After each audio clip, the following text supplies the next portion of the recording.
Hello everyone, আমি সৃজনী। আর আজকে আমি যাব একটা বাঙালি গ্রোসারি স্টোরে, আর আমি দেখাবো ওখানে কিভাবে আমরা গ্রোসারি করি কানাডায়।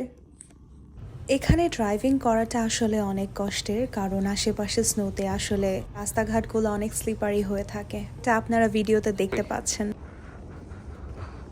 তা আমি যেটা খেয়াল করলাম গ্রোসারিতে যাওয়ার আগে, যে আমার গাড়িতে গ্যাসও নাই। তো এই জন্য আমি গ্যাস স্টেশনে আসছি গ্যাস নিতে, গ্যাস নিয়ে যাবো এখন গ্রোসারিতে।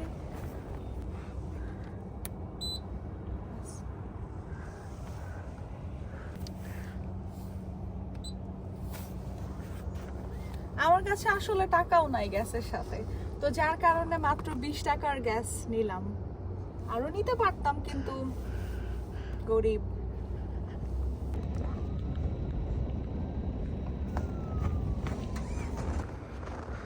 আমরা গ্রোসারিতে চলে আসছি।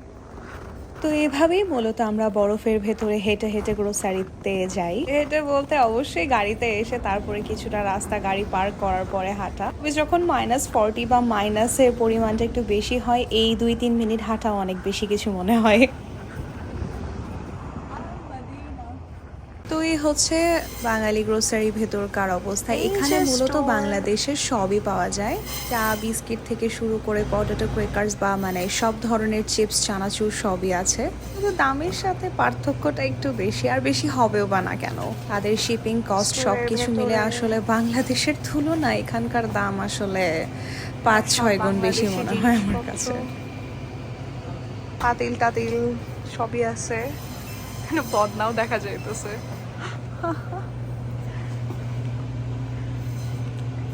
এখানকার মাছগুলো স্পেশালি বাংলাদেশি যেই মাছগুলো, সেগুলো সব সময় আমি যেটা দেখছি যে এই রোজ ব্র্যান্ডের হয় ম্যাক্সিমাম। রোজ ব্র্যান্ডের, না হলে এই যে বেঙ্গল এই ব্র্যান্ডটা। বাকি গ্রোসারি স্টোরগুলোতেও সবাই মানে এই ব্র্যান্ডটার ইউজ করে আর কি, হয়তো খুব ভালো। আমি ট্রাই করছি, ভালোই আছে আসলে। ফ্রোজেন মাছগুলো এমনিই খুব একটা ভাল লাগে না, টাটকা জিনিসটা থাকে না, কিন্তু এখানকার জন্য এগুলোই ঠিক আছে।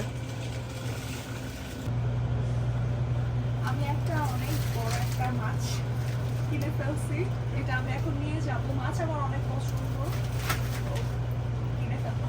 এখানে এরকম লাড্ডু বা এরকম জিলাপিও সাজায় রাখছে, তো আমি হচ্ছে এই লাড্ডুটা, মতিচুরের লাড্ডুটা খাইছিলাম, আমার খুব ভাল লাগে।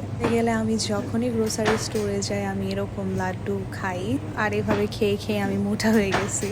আর মেইনলি বাঙালি গ্রোসারি স্টোরগুলোতে কিন্তু মাংস সবসময় ওরা হালাল রাখে।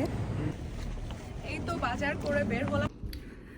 সো আমি বাজার করে চলে আসছি। আর আপনাদের উদ্দেশ্যে যেটা বলা, আপনারা যারা নতুন কানাডা আসছেন বা আসতে চাচ্ছেন তাদের জন্য, যে এখানকার আপনারা যদি মনে করেন আপনারা সব সময় হালাল মেনটেন করবেন, এখানে কিন্তু হালাল অপশান আপনারা সব সময় পেয়ে যাবেন। এখানে বাঙালি বা পাকিস্তানি বা ইন্ডিয়ান আপনার গ্রোসারি স্টোরগুলোতে কিন্তু ওরা হালাল অপশান রাখে। আর আপনারা চাইলে আপনাদের মন মতো সব কিছুই পেয়ে যাবেন বাংলাদেশের বা ইন্ডিয়ার, কারণ এখানকার অবশ্যই ইন্ডিয়ান কমিউনিটিটা অনেক অনেক বড়। তো এই ছিল আমার আজকের ব্লগ। ইনশাল্লাহ আমি নেক্সট ব্লগে আবার দেখা হবে। আল্লাহ হাফেজ।